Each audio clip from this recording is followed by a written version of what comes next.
The morning rain drummed steadily against the windows of Mackenzie's coffee house on Edinburgh's Rose Street, creating the kind of gray, contemplative atmosphere that made the small cafe feel like a refuge from the world outside.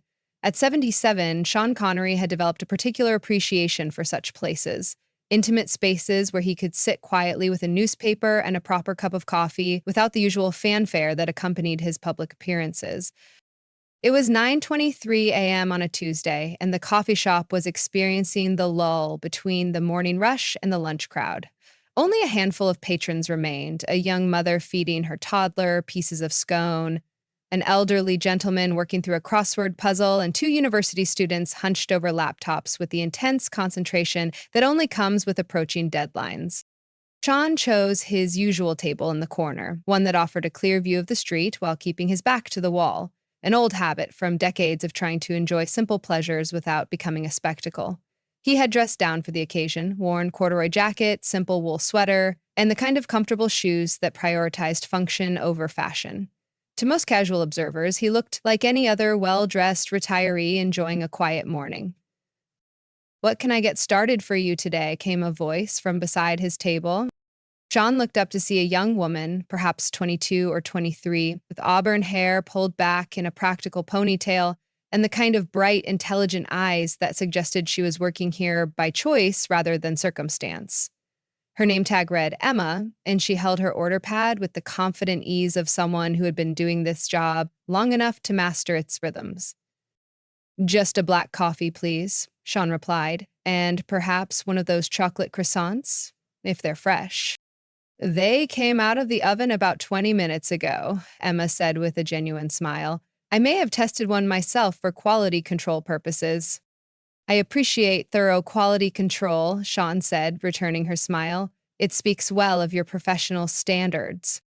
As Emma moved away to fill his order, Sean found himself observing her with the unconscious attention to detail that had served him well throughout his acting career. She moved with purpose and grace, treating each customer with individual attention rather than the mechanical efficiency that characterized so many service workers. When she brought his coffee, she took the extra moment to ensure the cup was properly centered on its saucer, the croissant perfectly positioned on its small plate.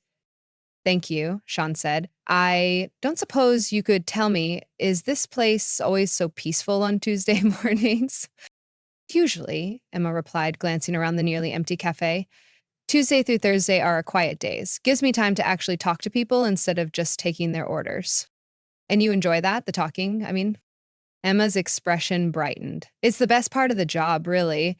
You'd be amazed what people will tell you when they think you're just the girl behind the counter. I've heard marriage proposals being planned, business deals being negotiated, family secrets being shared. It's like being a part-time therapist who serves really good coffee."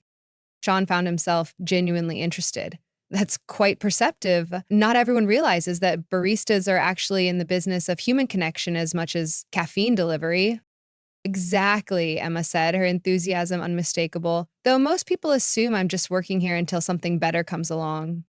"And are you—" Emma paused, considering the question with more seriousness than it might have warranted from someone else. "Actually, no. I have a degree in psychology from Edinburgh University, graduated last year, but I discovered I learned more about human nature in 8 hours here than I did in most of my academic coursework."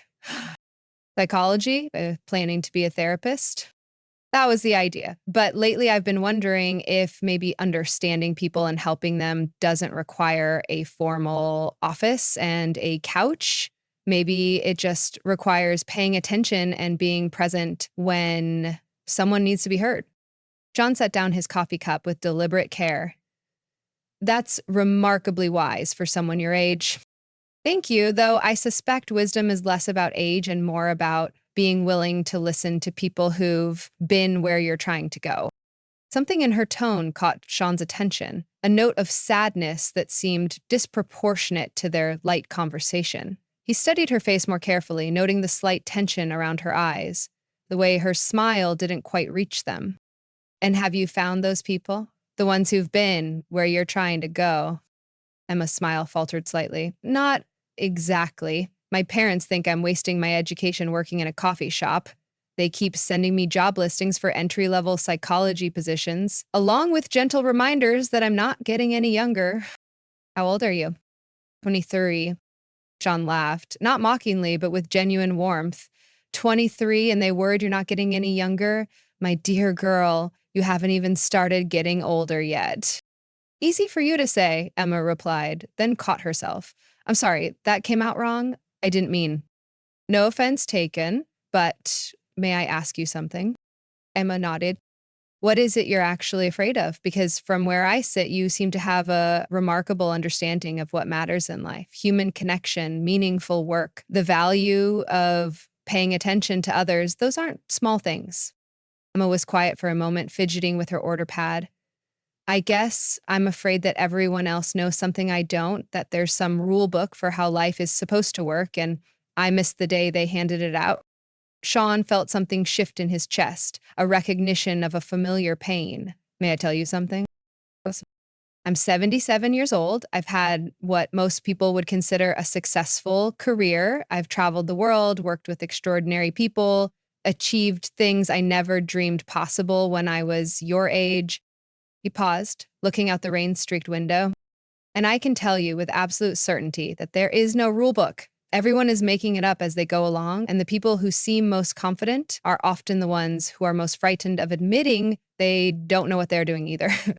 Emma stared at him with growing curiosity. You sound like you speak from experience. I do indeed. When I was 23, I was working as a coffin polisher in Edinburgh, trying to save enough money to move to London and become an actor. My family thought I was delusional. My friends thought I was irresponsible. And most days I thought they were probably right. But you did it anyway.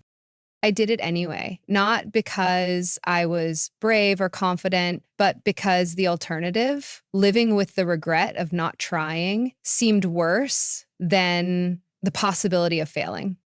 Emma absorbed this information, her expression thoughtful. Can I ask you something personal? Certainly. Do you ever regret the choices you made? I mean, success aside, do you ever wonder what your life would have been like if you'd played it safe? Sean considered the question carefully. It was the kind of inquiry that deserved an honest answer, not a polished soundbite. Every choice has a cost, he said finally. Success in any field requires sacrifices that you often don't fully understand when you're making them. I missed birthdays, anniversaries, quiet family dinners. I spent years living other people's stories instead of fully inhabiting my own. It sounds lonely. It was sometimes, but it was also extraordinary. And here's what I've learned about regret. It's not about the choices you make, it's about the choices you don't make. The paths you never explore because you're too frightened of what people might think. Emma's eyes had grown bright with unshed tears. I keep thinking I should want what everyone expects me to want: a career, marriage, the whole conventional life progression. But when I'm here, talking to people like this, I feel more like myself than I do anywhere else. Then perhaps the question isn't what you should want, but what you actually want. What if what I want doesn't make sense to anyone else? Don smiled, remembering his younger self asking the same question in different words. What if it does make sense, and you're just the first one brave enough to say it out loud? The conversation was interrupted by the arrival of two more customers, and Emma excused herself to take their orders. Sean watched her work, noting how naturally she engaged with each person, how she seemed to intuitive, understand what kind of interaction they needed. Efficient service for those in a hurry, friendly conversation for those seeking connection. When she returned to his table, Emma carried a fresh cup of coffee. On the house, she said, for the therapy session. I think you're the one providing the therapy, Sean replied. I'm just an old man drinking coffee and telling stories. Those stories matter more than you might think. I've been carrying around this fear that I'm disappointing everyone by not following the expected path, but listening to you, maybe the real disappointment would be not following my own path. What does your path look like? Emma sat down across from him, a breach of normal customer service protocol that somehow felt entirely appropriate. I want to open my own place, she said, the words coming out in a rush as if she'd been holding them back for months. Not just a coffee shop, but a space where people can come to connect, to have real conversations, to feel heard, somewhere that combines good coffee with genuine human interaction. That sounds wonderful. It sounds impractical and expensive and risky. All the best dreams do. But tell me this, when you imagine yourself in 5 years, which version feels more authentic? The one sitting in a psychology office, following someone else's prescription for your life, or the one creating a space where people can find the kind of connection you've just described? Emma didn't hesitate. The coffee shop, definitely the coffee shop. Then you have your answer. But what if I fail? Sean reached across the table and gently placed his hand over hers. My dear girl, what if you succeed? What if you create something beautiful and meaningful and uniquely yours? What if you discover that following your instincts leads to exactly the kind of life you're meant to live? Emma looked down at their joined hands, then back up at Sean's face. Can I ask you one more thing? Anything. Do you think it's possible to be successful and still be a good person? I mean, really good, kind, present, available to the people who matter? The question caught Sean off guard with its directness and its vulnerability. He thought about his own career, the compromises he'd made, the relationships that had suffered under the weight of his ambition.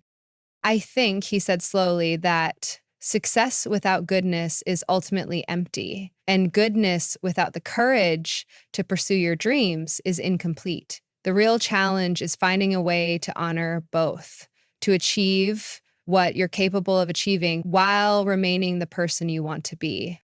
How do you do that? By remembering that every choice you make is an opportunity to choose who you want to become, by staying connected to the values that matter most to you, even when pursuing them requires sacrifice, by understanding that true success is measured not just by what you accomplish, but by how you treat people along the way. Emma was quiet for several minutes, processing everything they had discussed. When she finally spoke, her voice was stronger, more certain. I'm going to do it, she said. I'm going to start saving money, write a business plan, find investors if I need to. I'm going to create the kind of place I've been imagining. I believe you will. And when I do, would you come to the opening? I know you probably have more important things to do, but nothing I could possibly have to do would be more important than celebrating someone's courage to follow their dreams, Sean said firmly. I would be honored to attend.